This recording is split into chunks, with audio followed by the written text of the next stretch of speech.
Muito bem. Bom, eu vou ler só o capítulo 13, versículo 1, porque o 13, versículo 1, ele conecta tudo aquilo que a gente precisa falar. Jesus, no 13, versículo 1, ele anuncia que agora ele está saindo das multidões, ele está deixando as multidões e está se dedicando a um ministério particular com os seus discípulos, tá ok? Assentados mesmo, diz assim: ora, antes da festa da Páscoa, sabendo Jesus que era chegada a sua hora de passar deste mundo para o Pai, tendo amado os seus que estavam no mundo, amou-os até o fim. E daqui por diante, Jesus começa o ministério com os discípulos. O ministério de Jesus com seus discípulos. Então, do capítulo 1 ao capítulo 12, nós temos Jesus no ministério público. Do capítulo 13 em diante, até o capítulo 17, nós temos o ministério de Jesus com os seus discípulos. Esse ministério de Jesus com os discípulos, essa narrativa acontece no cenáculo, no local onde aconteceu a primeira ceia. Aqui nesse evangelho de João, não registra isso, mas nos outros evangelhos há um registro.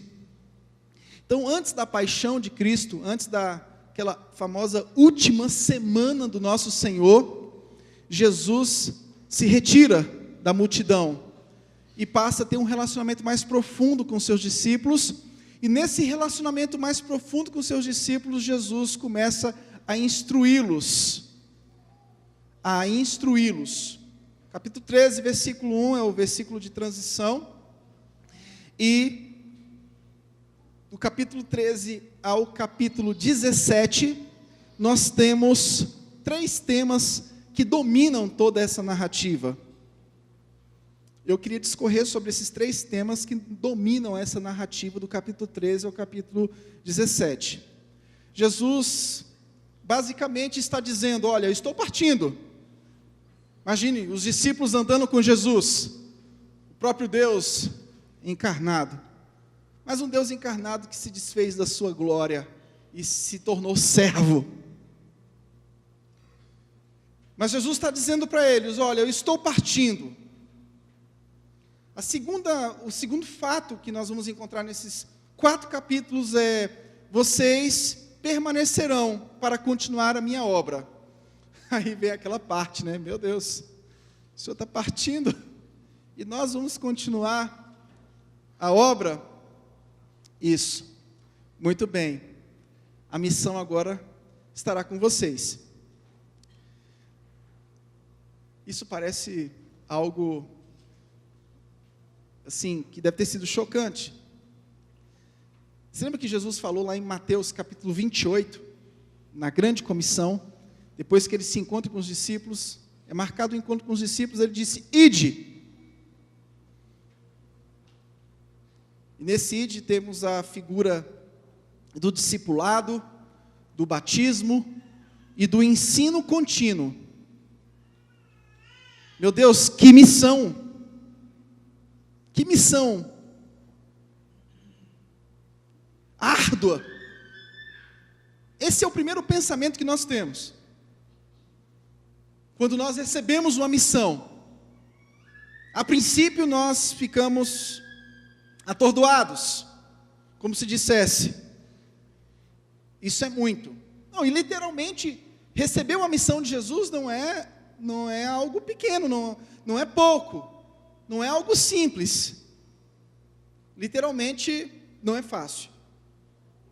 Mas nessa narrativa dos 4 capítulos, Jesus deixa claro para eles que eles não poderiam fazer isso sozinhos.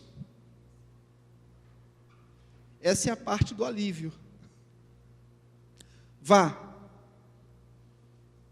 mas tenha a convicção de que você não vai conseguir fazer isso sozinho. Foi o que Jesus diz em Mateus 28. ide fazer discípulos, batizando-os em nome do Pai, do Filho e do Espírito Santo, e os ensinando a guardar todas estas coisas. No final, Jesus diz para eles: eis que estarei convosco todos os dias até a consumação dos séculos.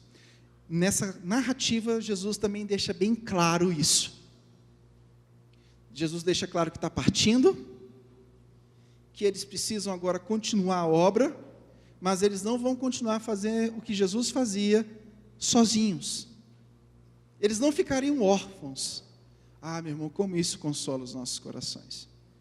Diante de tantos desafios que nós temos, diante de diante dessa jornada tão espinhosa. Pós-modernidade tem tanta coisa que precisa ser feita. A igreja tem que trabalhar em várias áreas.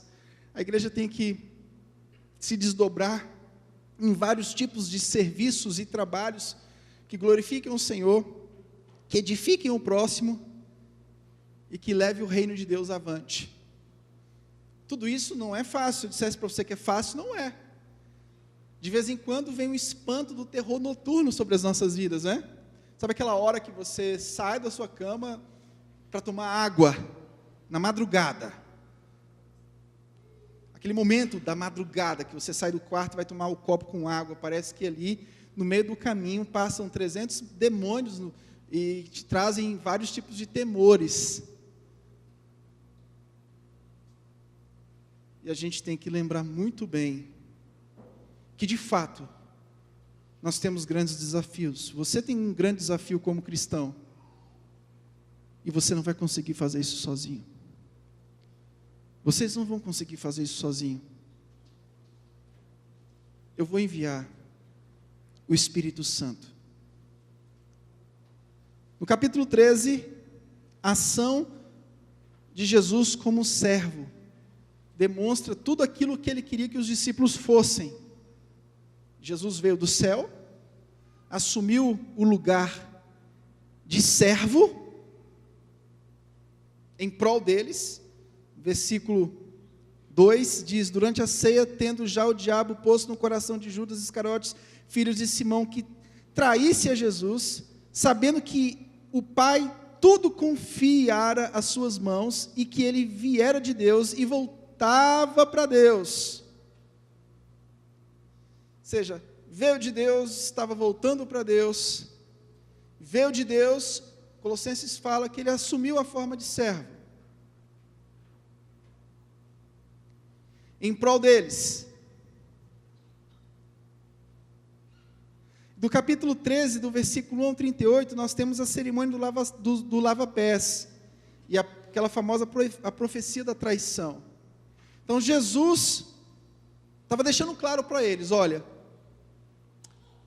eu estou aqui servindo, e é isso que vocês vão fazer. É isso que vocês vão fazer, vão servir. Mas como Jesus explica isso para os discípulos? Servindo.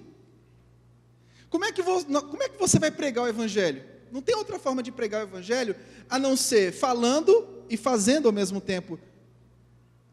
Era o que Jesus fazia. Jesus ensinava como quem tinha autoridade, porque ele ensinava fazendo. O ensino dele era testado na própria prática. Então Jesus, no capítulo 13, começa aqui a sua servidão, apontando para os discípulos o que eles teriam que ser. Lá no Evangelho de Marcos, capítulo 10, 45, ele diz: olha, eu não vim para ser servido, mas para servir. E é isso que Jesus quis deixar bem claro para os discípulos, lavando os pés. Jesus demonstrou na prática o tipo de serviço que os discípulos teriam que fazer depois da sua partida. Mas novamente eu quero enfatizar: o que nós vamos fazer em detrimento daquilo que Jesus fez, nós não vamos fazer na força do nosso braço. Existem ações práticas no nosso dia a dia que vão depender de um esforço físico, um esforço emocional, mas o que vai nos mover para fazer tudo aquilo que Jesus fez, o que Jesus está mandando a gente fazer, é algo que, de fato, traz todo um alívio para as nossas almas. Porque no momento que você pensa que vai sucumbir, a ação do Deus Trino, através do Espírito Santo, age e faz aquilo que você estava quase desistindo.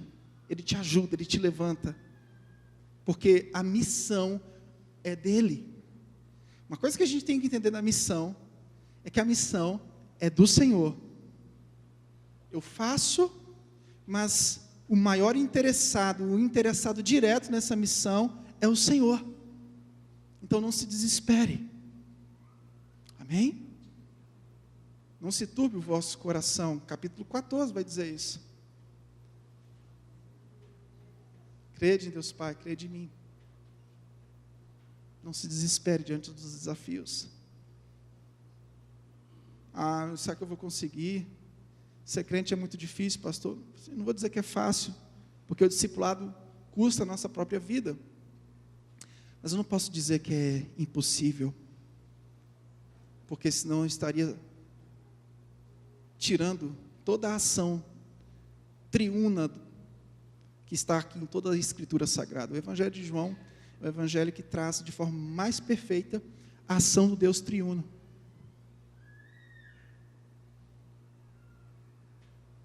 Jesus como pregador. Nos evangelhos Jesus está pregando. Pregações mais formais nas sinagogas, pregação na beira da praia, pelos caminhos, sobre as montanhas, sobre os vales, pregações individualizadas, dirigidas às pessoas que ele encontrava, mas a força da pregação de Jesus residia no seu estilo de vida. A força do discurso de Jesus estava naquilo que ele era, servo do Deus Altíssimo. A força do nosso discurso passa por aquilo que a gente prega, porque quando a gente prega, a própria ação do Espírito Santo se encarrega de colocar essa verdade no seu coração através das Escrituras Sagradas. E é necessário que quem fala, ou seja, não somente eu, mas você, também tenha isso em mente. A persuasão de Jesus não estava simplesmente em metodologias ou abundância de recursos. Jesus não tinha PowerPoint.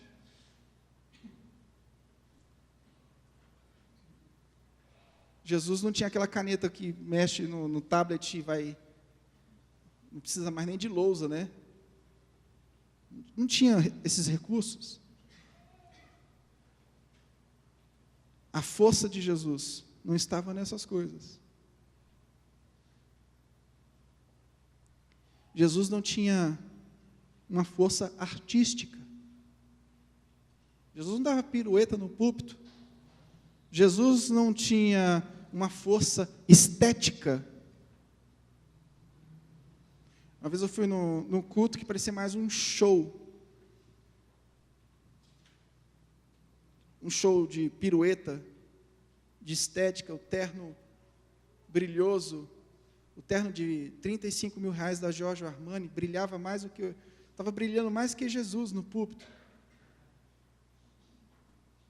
Estou dizendo que você tem que se vestir de qualquer jeito, e se você tem condições de comprar uma roupa que seja mais cara, não é isso, não é nesse sentido. O que eu estou dizendo para você, que a força do nosso discurso não está na arte. Tem um cara chamado Huckmark que ele diz que a arte não precisa de justificativa. Eu já discordo um pouco. A arte pela arte não comunica. A estética pela estética não comunica. Jesus tinha uma postura muito maior do que uma postura artística, estética. Jesus era piedoso, um homem santo, um homem solidário, prudente. A justiça estava em sua vida, humildade, firmeza. Tudo isso ajuda no discurso. Tudo isso faz parte do discurso. Aí no capítulo 14, João volta de novo nos 3 temas. Jesus voltará ao Pai, a quem ele agora revelou plenamente, do versículo 1 ao versículo 10. Não se turbe o vosso coração. Credes em Deus, crede também em mim. Na casa de meu Pai há muitas moradas. Se assim não fora, eu vos teria dito, pois vou preparar-vos lugar. E quando eu for e vos preparar lugar, voltarei e vos receberei para mim mesmo, para que onde eu estou estejais vós também. Ele voltará para o Pai, mas voltará para preparar um lugar. Mas enquanto ele está preparando o lugar, ele tem aquela promessa: eu vou preparar o lugar, mas vocês não fiquem preocupados. Essa missão é muito grande para vocês andarem com ela sozinhos. Vocês não vão conseguir. Vocês vão continuar aí. Do versículo 11 ao versículo 14. Crede-me que estou no Pai e o Pai em mim. Crede ao menos por causa das mesmas obras. Em verdade vos digo que aquele que crê em mim fará também as obras que eu faço e outras maiores fará, porque eu vou para junto do Pai. Vocês vão continuar, e a ação do Deus triuno vai ajudar vocês a fazer a obra que eu fazia. Olha que coisa linda, que coisa confortante.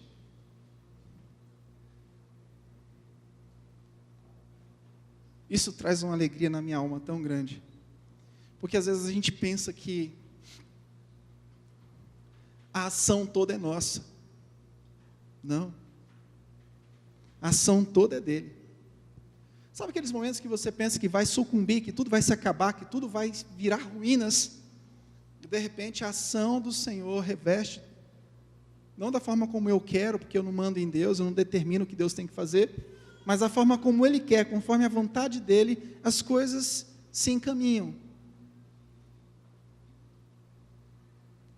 É isso que Ele está querendo deixar bem claro para todos nós. Do versículo 15 ao 31, Ele vai afirmar que vai retornar a eles na pessoa do Espírito Santo. Aí do capítulo 15, versículo 9, ao capítulo 16, versículo 33, Ele repete o mesmo discurso, ou seja, eu vou, vocês vão fazer a missão, mas vocês não vão fazer a missão sozinhos. Mas ele agora inclui um elemento: o ódio que o mundo sentiria pelos discípulos. Capítulo 15, 9, 16 ao 33. Bom, já que vocês vão fazer a minha missão, já que vocês vão fazer aquilo que eu fiz, vocês saibam disso, vocês não estarão órfãos, eu estarei com vocês, mas tenham a ciência de que fazer o que eu faço vai gerar o quê? Vai gerar ódio do mundo por vocês. Esse evangelho mamão com açúcar, esse evangelho água com mel e um pouquinho de limão, esse evangelho que não afronta ninguém, que não confronta ninguém, esse evangelho que só arranca palmas, não é o evangelho que Jesus ensinou. Jesus deixou bem claro aqui, olha, eu estarei com vocês, e saibam que fazer o que eu fiz, vai fazer com que o mundo vos odeie.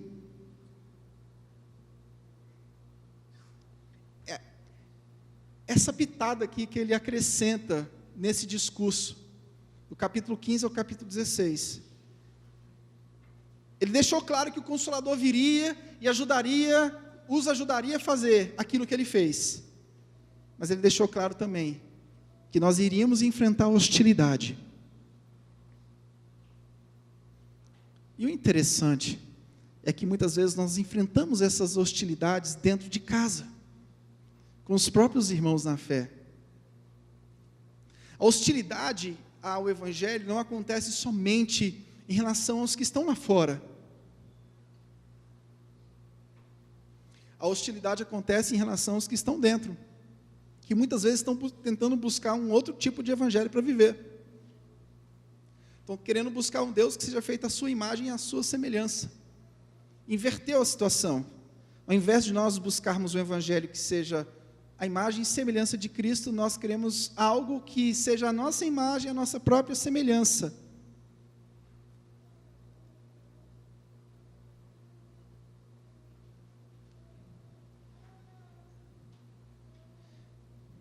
Do capítulo 14 ao capítulo 16, agora vem um discurso de despedida. Capítulo 14, do versículo 1 ao 4, Jesus deixa claro que ele estaria preparando a morada. No capítulo 14, 5 ao 14, ele fala do caminho que eles iriam percorrer. Mas do 15 ao 31, Jesus deixou claro, de novo, sobre a ação do Espírito Santo. Do capítulo 15, 1 ao 17, ele traz aqui a parábola da videira e dos ramos. Eu sou a videira verdadeira, e meu pai é um agricultor. Todo ramo que estando em mim não der fruto, ele o corta, e todo que dá fruto, limpa, para que produza mais fruto ainda. Vós já estáis limpos pela palavra que vos tenho falado. Permanecei em mim, e eu permanecerei em vós. Aí do capítulo 15, 18 ao capítulo 16, de novo ele fala da ação do Espírito Santo em meio à perseguição. Você vê que Jesus está deixando claro que a nossa missão, ela teria muitos percalços, mas que ele estaria cuidando dela. O consolo durante a perseguição é nítido na ação nesses 4 capítulos. Aí no capítulo 17, versículo 1 ao 26, Jesus fala dos mesmos temas, uma oração intercessória. Jesus ora no versículo 1 ao versículo 5, pela sua própria glorificação. Tendo Jesus falado estas coisas, levantou os olhos aos céus e disse: Pai, é chegada a hora, glorifica teu Filho, para que o Filho te glorifique a ti. Assim como lhe conferistes autoridade sobre a carne, a fim de que ele conceda a vida eterna a todos os que lhe deste. E a vida eterna é esta, que conheçam a ti, o único Deus verdadeiro, e a Jesus Cristo, a quem enviaste. Eu te glorifiquei na terra, consumando a obra que me confiaste para fazer. E agora glorifica-me, ó Pai, contigo mesmo, com a glória que eu tive junto de ti, antes que houvesse mundo. Aí no versículo 6 ao 19, Jesus ora pelos discípulos. Ora para que Deus os protegesse. No capítulo 17, 14 ao 19, Jesus ora para que eles fossem mantidos separados do mundo. Versículo 14 ao versículo 19, diz assim: eles são do mundo, como também eu sou. Não peço que os tire do mundo, e sim que os guarde do mal. Eles não são do mundo, como também eu não sou. Santifica-os na verdade, a tua palavra é a verdade. Então, nessa oração intercessória, Jesus ora para que nós fôssemos mantidos separados do mundo. Porque ser como Jesus, nesse mundo corrompido, requer uma ação sobrenatural do Espírito Santo para nos ajudar a estar no mundo sem ser do mundo.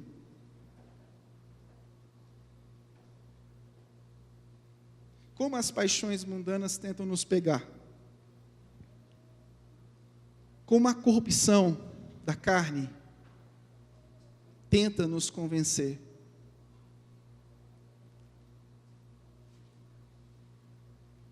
Como a grama do vizinho parece ser mais verde do que a nossa. O pecado é uma ilusão.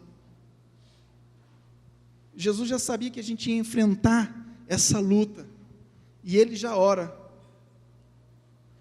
para que nós fôssemos separados do mundo. E a nossa única certeza é de que o Espírito Santo de Deus nos dará força, convencimento necessário para que a gente não ame esse mundo perdido. E é isso que acontece. Quando a gente começa a se iludir muito com as coisas do mundo, logo recebemos uma rasteira.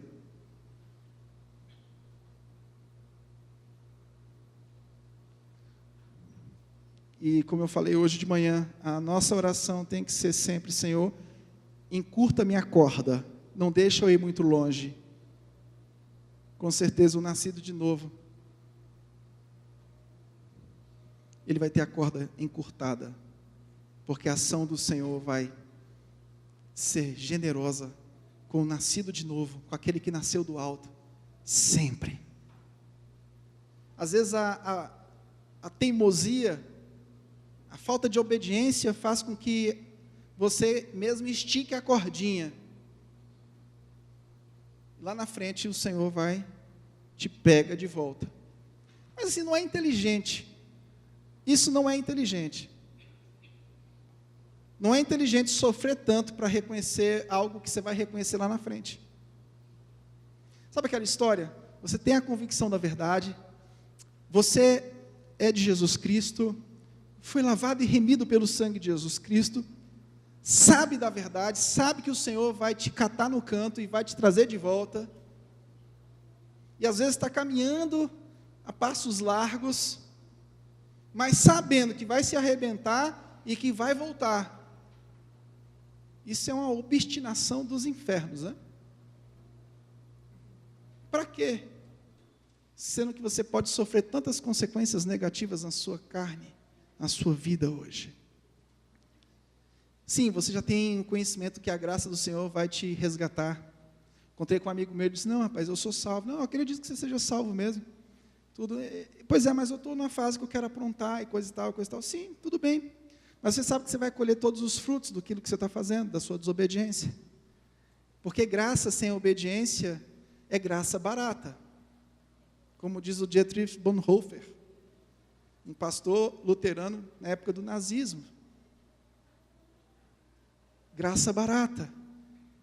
Graça de uma vida, uma pessoa que acha que o que Jesus fez foi muito pouco. Mas a tua salvação custou a vida de alguém. Você não pode considerar a graça como algo comum, porque ela foi derramada sobre a sua vida, mas acabando com a vida de alguém, colocando a vida de alguém no mais profundo sofrimento que qualquer ser humano nessa terra nunca iria conseguir passar, sofrer pelo pecado da humanidade. E Jesus também ora pelos que iriam crer nele no futuro, versículo 20 ao 26. Olha que lindo. Não rogo somente por esses, mas também por aqueles que vierem a crer em mim.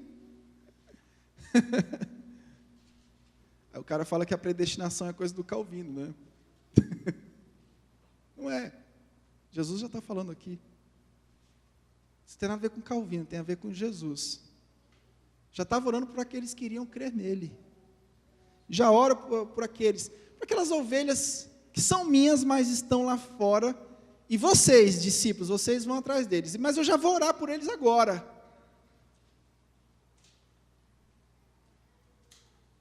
Bom, meus irmãos, eu queria extrair duas implicações práticas desses 4 capítulos.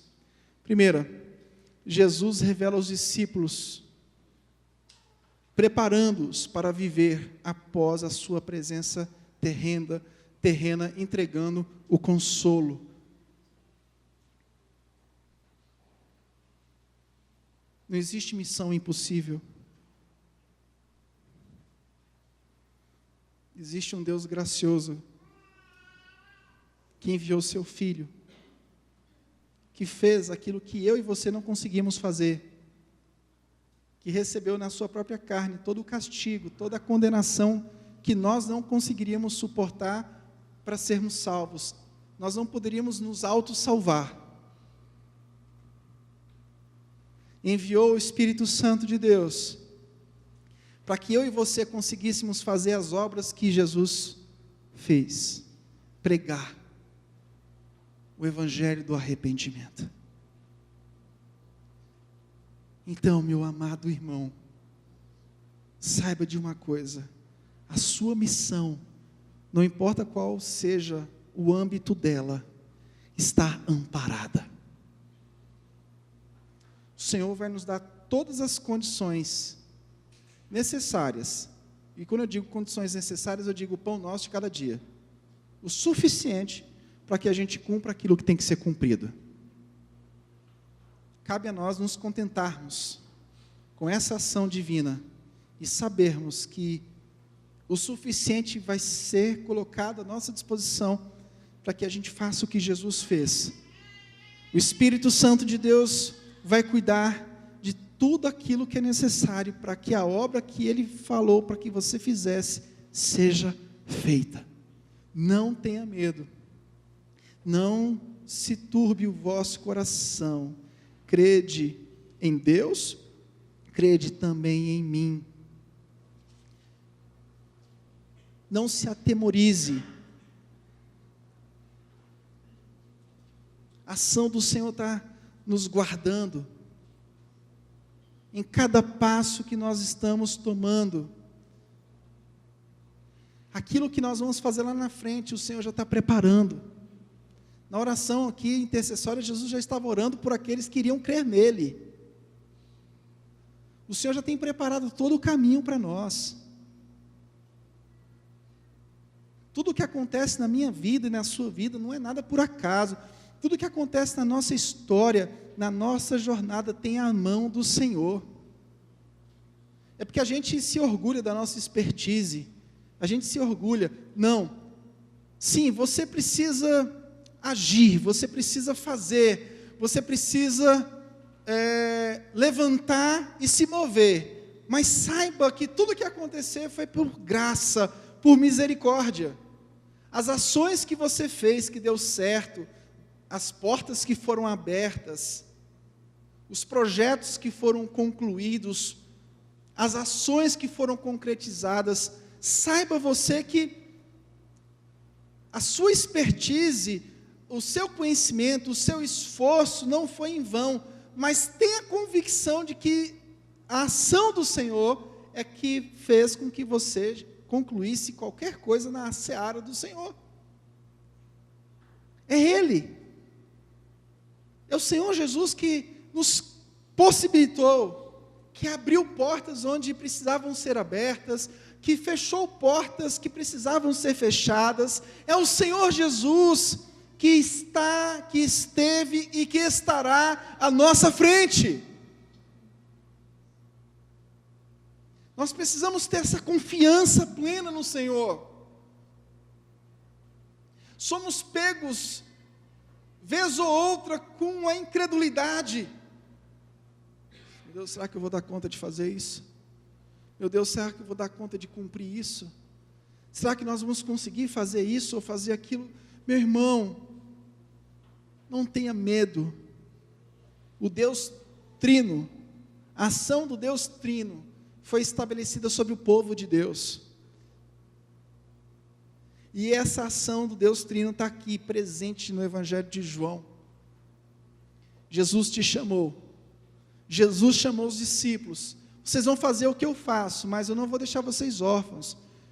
Vocês terão um consolo, vocês terão um apoio, vocês terão um cuidado, vocês terão refrigério, vocês terão a alegria da alma, vocês terão refrigério.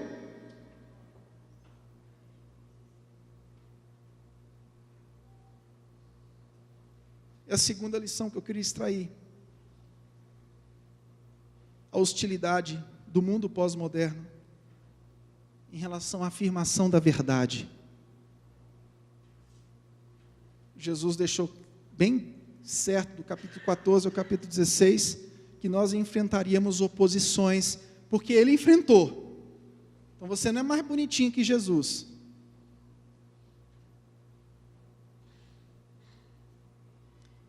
Os discípulos enfrentaram hostilidades naquela época. Israel era dominada por um pensamento greco-romano. Além de ser dominada por um pensamento greco-romano, Israel tinha um pensamento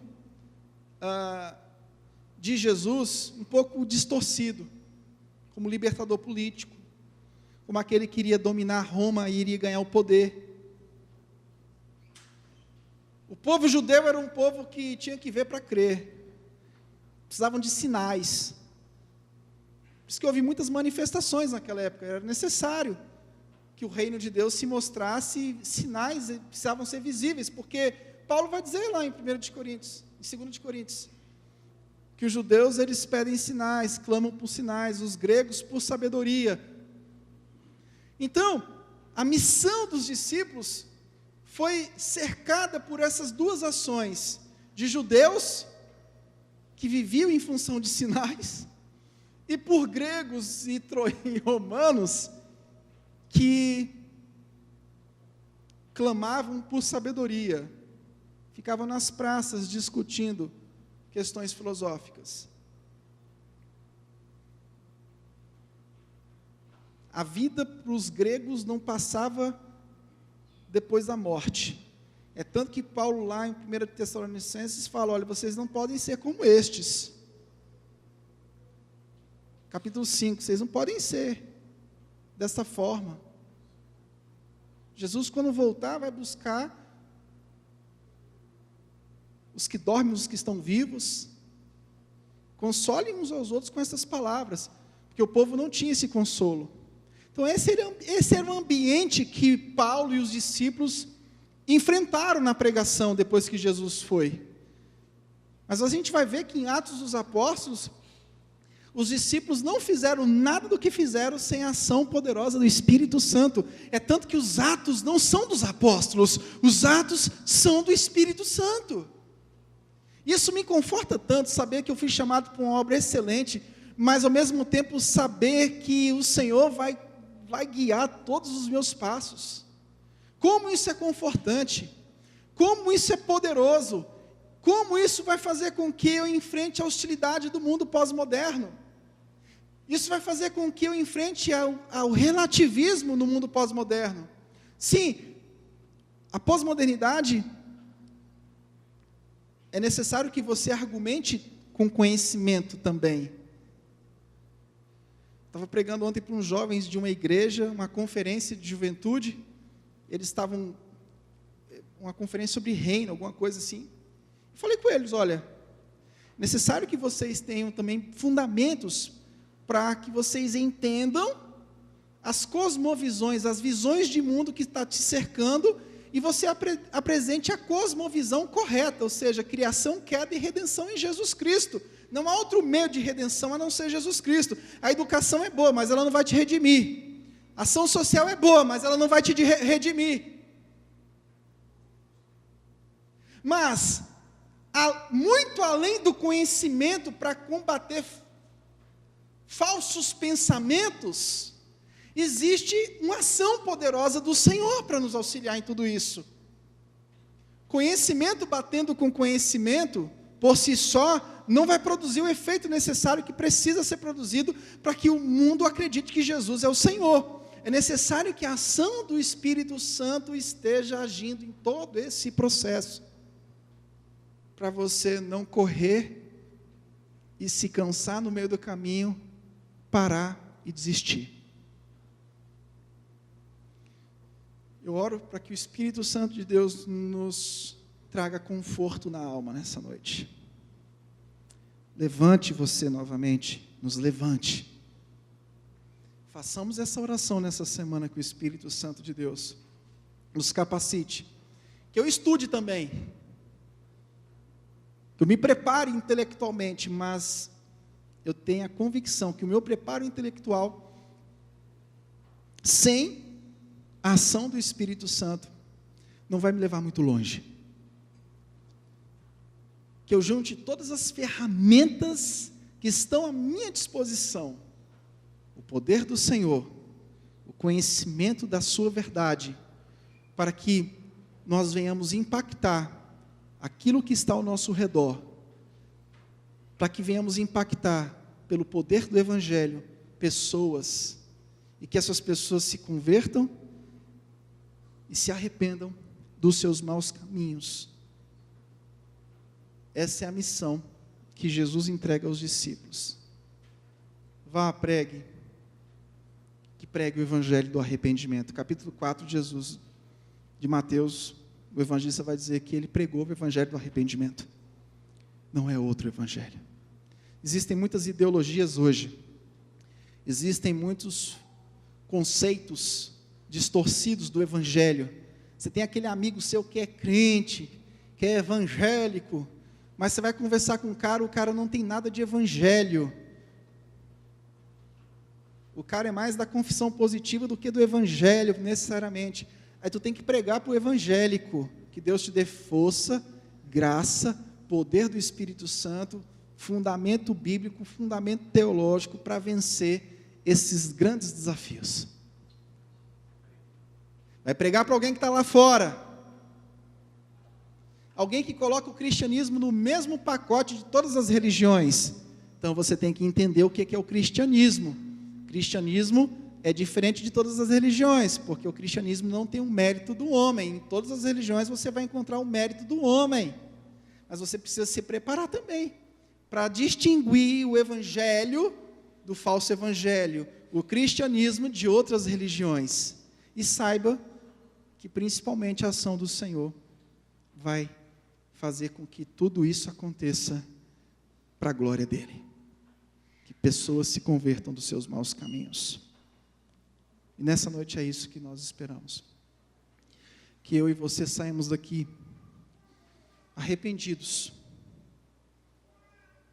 e ao mesmo tempo consolados e convictos de que o Senhor está no controle de todas as coisas.